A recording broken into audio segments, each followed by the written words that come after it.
Se retrouver dans une relation toxique de nos jours est tellement facile que la question du bon partenaire devient cruciale. Aujourd'hui, nous vous plongeons au cœur de l'une des questions les plus fascinantes de la vie, le choix du bon partenaire. Dans cet épisode, nous partageons nos opinions, comment trouver et surtout comment entretenir une relation épanouissante. Restez à l'écoute car c'est mon avis, ça commence maintenant.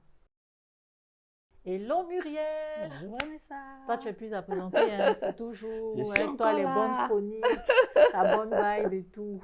Tu réponds parfaitement aussi aux questions, donc toujours la bienvenue ici. Du coup, le bon partenaire, comment tu le définis?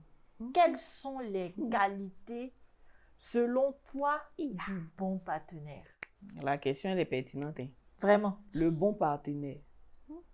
Pour moi, hein, Mhm. en général, pour moi, je dirais que il n'existe pas de partenaire idéal. Mhm. Il n'existe pas de partenaire idéal. Tout est selon ce qu'on recherche en étant en couple, de nos objectifs de vie, de nos aspirations aussi.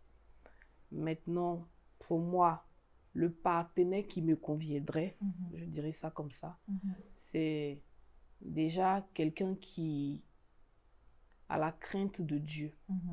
Quand je dis la crainte de Dieu, je ne parle pas forcément de religion, mais on sait tous qu'il y a un être suprême qui nous gère tous. C'est ça. Donc, quelqu'un qui a la crainte de Dieu, quelqu'un qui a le sens des responsabilités, surtout, c'est très important pour moi.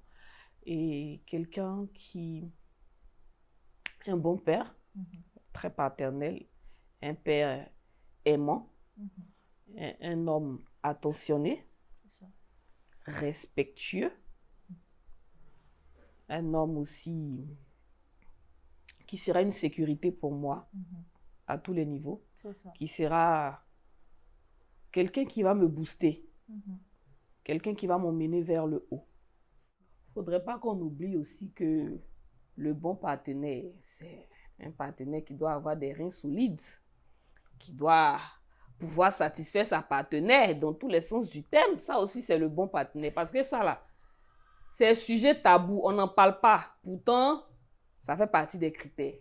Donc, ça aussi, c'est très important. Je pense que le bon partenaire, il dépend de chaque personne. Oui, voilà. Une personne Parce et une que, autre. justement, tu as tes critères, tu as tes objectifs, tu as Oui. tes valeurs surtout. Oui. Voilà, en fonction de ça, tu peux formuler ton bon partenaire. C'est ça. Voilà. Moi, pour ma part, je pense qu'un bon partenaire, c'est quelqu'un qui me soutient. Parce que très souvent, les hommes dans la maladie, on ne les sent pas trop.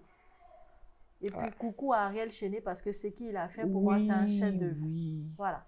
Oui. Pour moi, ça, c'est ce que tout homme devrait faire. C'est ça. C'est ce que tout homme devrait faire. Pour moi, le soutien, c'est la base. Oui. Et que tu fasses de moi ta priorité. Oui. Tu dois être présent. Oui. Comme tu as dit, me pousser vers le haut, c'est très important.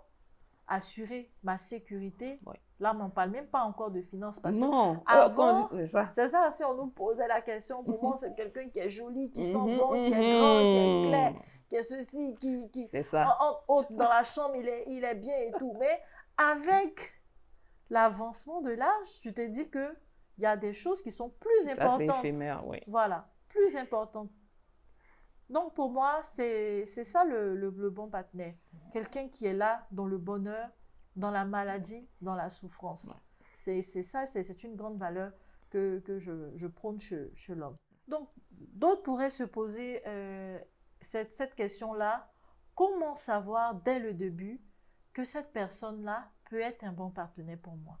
Dès le début, c'est-à-dire dans la drague, quand la personne te courtise. Oui, il y a d'autres qui dressent une liste. Hein. Il y a des femmes qui dressent une liste et au fur et à mesure, elles cochent. Par rapport à ce dont on a défini pour nos différents partenaires qu'on souhaiterait avoir. C'est ça.